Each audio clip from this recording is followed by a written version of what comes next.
Event industry में सामान खरीदने के लिए भी पैसा मिलेगा और जैसे आपका सेटअप हो जाता है बिजनेस को चलाने के लिए भी पैसा मिलेगा। कुछ स्कीम्स ऐसे हैं जहां 10 करोड़ तक आपको सिक्योरिटी देने की ज़रूरत नहीं है। तो बहुत सारे ट्राइबल स्टेट्स हैं, उनके लिए अलग अलग स्कीम्स हैं। छोटा दुकानदार से लेकर आप बड़ा मैन्युफैक्चरिंग यूनिट तक आप चालू करिए। If you are not experiencing failure तो आप लर्न कैसे करोगे? एक्सपेरिमेंट वर्ड इटसेल्फ सेज कि फेल होंगे तभी तो एक्सपेरिमेंट का कंटिन्यूएशन रहेगा। Hey all amazing people, कैसे हैं आप सब? This is Rahul Verma and welcome to Desi बाइस को present rebooting life a fully loaded podcast.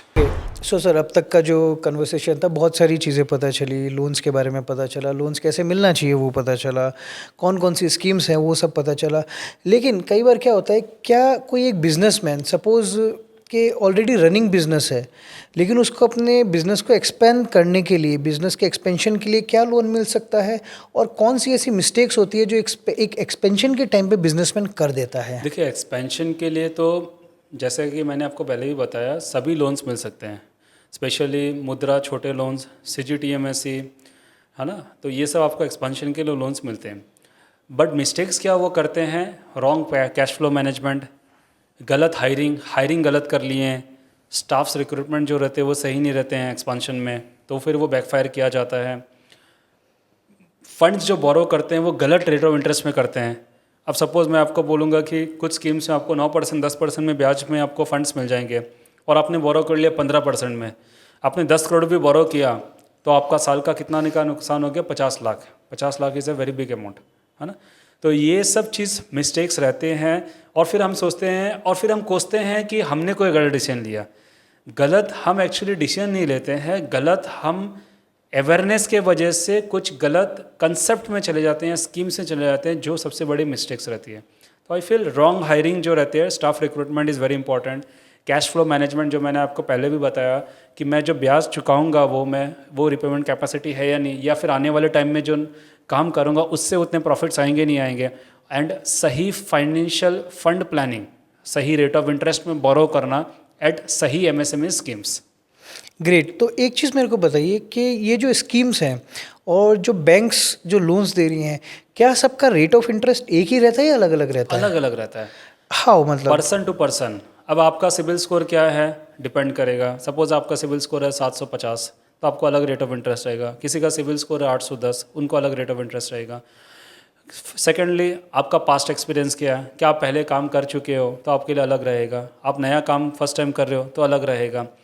Thirdly, आपके फाइनेंशियल्स, आपके इनकम टैक्स फाइल्स जो है कितने स्ट्रॉन्ग है, कैसा इनकम है, क्या क्या सोर्स ऑफ इनकम है, तो सभी चीज़ पर डिपेंड करते हैं। इनफैक्ट मैं तो ये बोलूँगा कि महिलाओं के लिए भी अलग स्कीम्स हैं, महिलाओं के लिए अलग रेट ऑफ इंटरेस्ट है, क्योंकि गवर्नमेंट चाहती है, मोदी जी चाहते हैं कि women entrepreneur should come forward for the Indian economy. तो आप देखते भी होंगे पार्लियामेंट में अभी रिसेंटली वुमेन्स को इंकरेज किया गया है, बट वो बिल पास, दुख की बात है कि वो बिल पास नहीं हो पाएगी। तो अलग अलग सिचुएशन पर, अलग अलग पर्सन पर, अलग अलग रिपोर्ट्स, सिविल रिपोर्ट्स पर, अलग अलग प्रोजेक्ट पर भी, इनफैक्ट कुछ ऐसे प्रोजेक्ट होंगे कि जो देश के हित के लिए है या हमारे नॉर्थ ईस्ट के हित के लिए है। फॉर एग्जांपल, कोल्ड स्टोरेज का अगर आप प्लान करो यहाँ पर तो आपको अच्छा फंड, अच्छे रेट ऑफ इंटरेस्ट में मिल सकता है। तो it depends on many things. CIBIL score के बारे में आपने बात करी कि सिबिल स्कोर जो होता है बहुत ज़रूरी होता है, तो एक लेमन का सिबिल स्कोर क्या होना चाहिए? कम से कम 720 के ऊपर। 720। और ये चीज़ कैसे डिफाइन होती है, मैं ये जानना चाहता हूँ। देखिए, अब ये फनी से एलिमेंट है।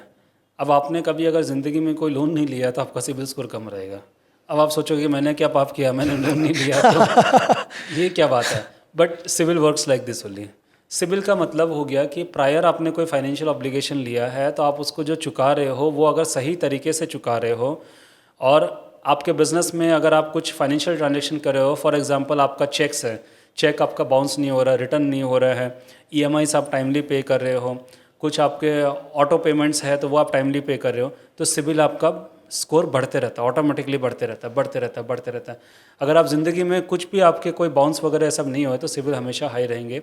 एंड कोई अगर कुछ बोरो नहीं किया आज तक, जैसे कि आप बता रहे हो, तो उनका सिबिल को हाई करने के लिए हम उनको एडवाइस करते हैं कि आप छोटा सा कंज्यूमर लोन ले लीजिए, मोबाइल लोन ले लीजिए, टीवी लोन ले लीजिए, उसको आप अच्छे से सर्व कर दीजिए, रिपेमेंट कर दीजिए, तो आपका सिबिल बन जाता है। तो ये सिबिल स्कोर जो है क्या इसको कोई गवर्नमेंट ऑर्गेनाइजेशन मॉनिटर करती है या प्राइवेट ऑर्गेनाइजेशन मॉनिटर करती है? How it defined like?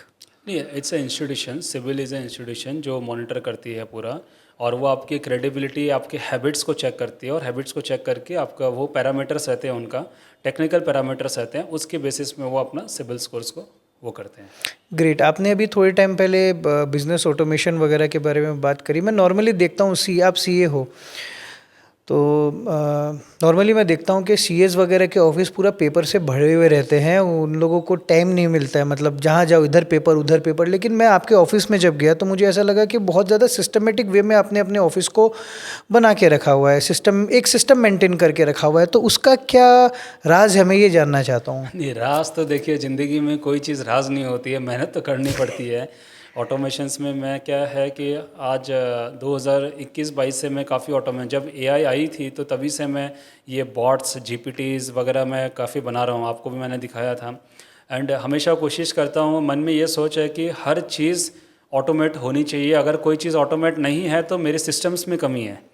Because आज आप 5 जन, 10 जन, 2 जन के हिसाब से आप बिना ऑटोमेट वे में काम कर सकते हो, बट अगर आपको लंबा काम करना, स्केल करना है, मैन पावर्स ज़्यादा रखेंगे, टीम्स बढ़ेंगे, आपके ऑफिसेज बढ़ेंगे, तो आपको ऑटोमेट सिस्टम में आना पड़ेगा।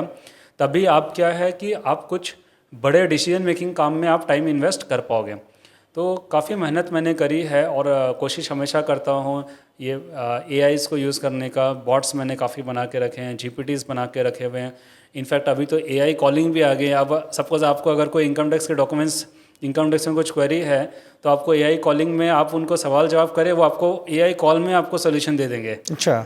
तो आप 12 बजे रात को 2 बजे विजय अग्रवाल की ज़रूरत नहीं है, आपको वो एआई बॉट ही आपको आंसर दे देंगे, और शायद आपका सोल्यूशन वहीं निकल जाए। फिर तो it plays a greater role. मेरे लिए बहुत बड़ा फॉर्चून रहा है ऑटोमेट करना, एंड काफ़ी ऑटोमेट करके भी रखा हूँ, एंड फ्यूचर में भी और भी बहुत सारे ऑटोमेशंस टूल मैं यूज़ कर रहा हूँ, जैसे टास्क डेलीगेशन एंड ऑल। तो काफ़ी बेनिफिशियल तो रहता ही है डेफिनेटली। सो विजय जी, एक बात बताइए मुझे कि एआई आ चुका है, अभी सब कोई जानते हैं, आपने भी एआई के बारे में जिक्र किया। तो एआई इमोशंस और ह्यूमन इमोशंस बिजनेस में कितने ज़्यादा कामयाब हैं, मैं ये जानना चाहता हूँ कि एआई के आने की वजह से क्या बिजनेस इमोशंस कहीं ना कहीं इधर उधर हिल गए, ह्यूमन इमोशंस इधर उधर हिल गए, कितना ज़्यादा बेनिफिट है, क्या लोगों को इससे डरना चाहिए? बहुत सारे ऐसे सवाल हैं, तो इस पर थोड़ा सा पथ प्रदर्शित करें आप। हर टेक्नोलॉजी जब भी कुछ नई चीज़ आती है तो प्रोज एंड कॉन्स रहता है। तो AI, it is up to us कि हम उसके प्रोज में फोकस करें, यूज़ करें, या कॉन्स में जाएं, सभी चीज़ का। अब एआई में भी कॉन्स है, कॉन्स में आप बताओ, मेरे लिए मैं आपको बताऊं, मेरे पर्सनल लाइफ में व्हाट आई फील, कि जब से एआई आए हैं कुछ भी होता है हम चैट जीपीटी को मार देते हैं, है ना। तो दिमाग लगाने का तो कुछ मौका ही नहीं मिला। अब दिमाग नहीं लगाएंगे तो दिमाग आपका डस्टबिन में जाने वाला है। हर कुछ नंबर से याद रहते नहीं है, मोबाइल नंबर से याद है। पहले के ज़माने में हमें मोबाइल नंबर से याद रहता था क्योंकि वहाँ ऑप्शन नहीं था, हमें वो याद करेंगे तभी हम उनको कॉल कर पाएंगे। तो नो डाउट एआई बहुत कुछ इजी कर चुके हैं, but I feel, this is my personal opinion, कि एआई आपके ब्रेन को भी फेड कर रहे हैं।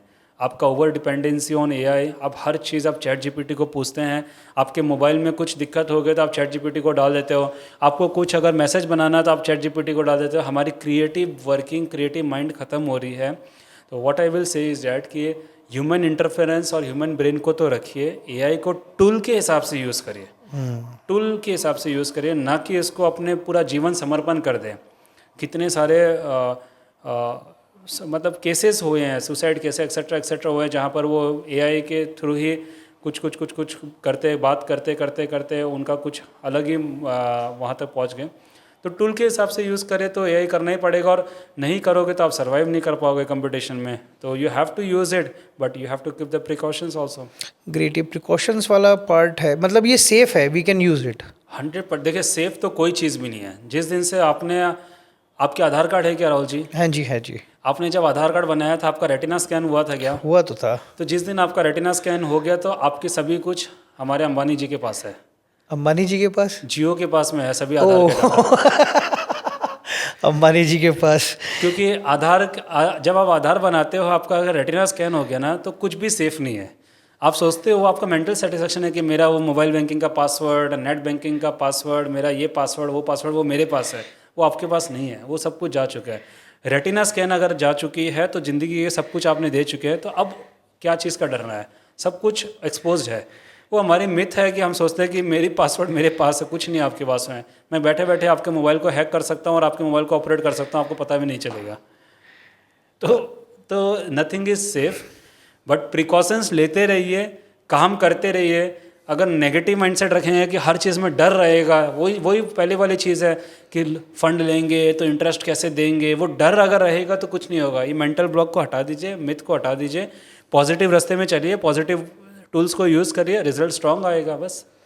Okay, so as a CA आपके बहुत सारे क्लाइंट्स हैं जो आपसे बहुत सारी चीज़ें डिस्कस करते हैं, बट एक ऐसी चीज़ जो है मैं आपको बता देता हूँ कि आजकल बहुत सारे फाइनेंशियल फ्रॉड्स होते हैं, ठीक है, जो जिसको हम लोग बोलते हैं ऑनलाइन में Scams. स्कैम्स एंड ऑल ना।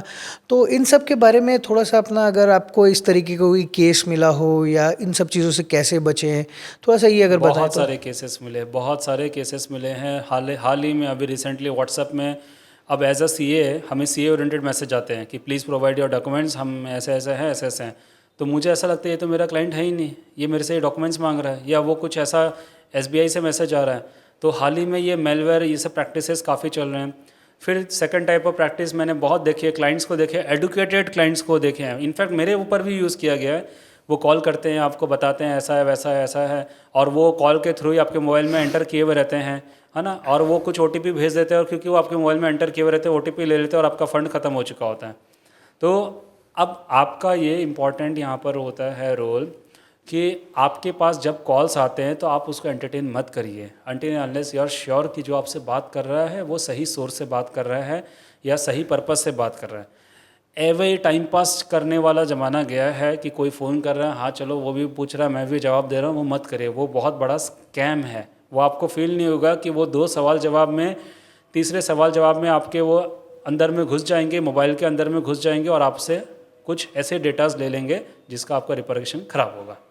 सो ऑनलाइन स्कीम्स के बारे में बताया। मेरे साथ भी अभी थोड़े टाइम पहले मेरे साथ भी ऐसा एक इंसिडेंट हुआ ऑनलाइन स्कैम का। मेरे पास एक कॉल आया कि आपका सर कुरियर आने वाला है, कुरियर वाला आपको फ़ोन नहीं कर पा रहा है। ऑलरेडी मेरा एक कोई कुरियर आने वाला था पुणे से, वो मुझे मालूम है कि वो आने वाला है, तो मुझे लगा उसी के लिए है। तो बोला कि आपके पास जो कुरियर वाला आपको फ़ोन नहीं कर पा रहा, हम आपको एक नंबर दे रहे हैं, आप उसमें कॉल कर लीजिए तो आपका हो जाएगा।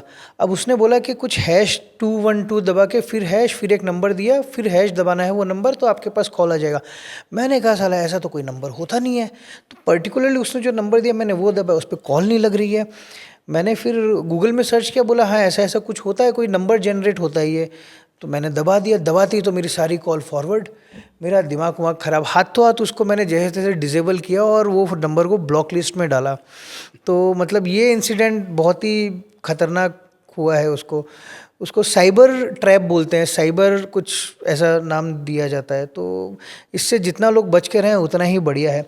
ठीक है विजय जी, ये सारी बातें तो हो गई, आपके ऑफिस के बारे में बात होगी, स्कीम्स के बारे में बात होगी, इतनी सारी नॉलेज आपके पास है, बहुत अच्छी बात है। लेकिन इन सारी नॉलेज को आप मेंटेन कैसे करते हो? ऐसा कौन सी जड़ी बूटी आप खाते हो कि ये सारी चीज़ें आपके पास है? क्योंकि अगर मैं आपकी थोड़े टाइम 1 साल पहले की फ़ोटो दिखूँ और अभी की फ़ोटो दिखूँ, आप मतलब ऐसे कि आपकी एज रिवर्स हो रही है, मतलब मुझे ऐसा जो दिख रहा है।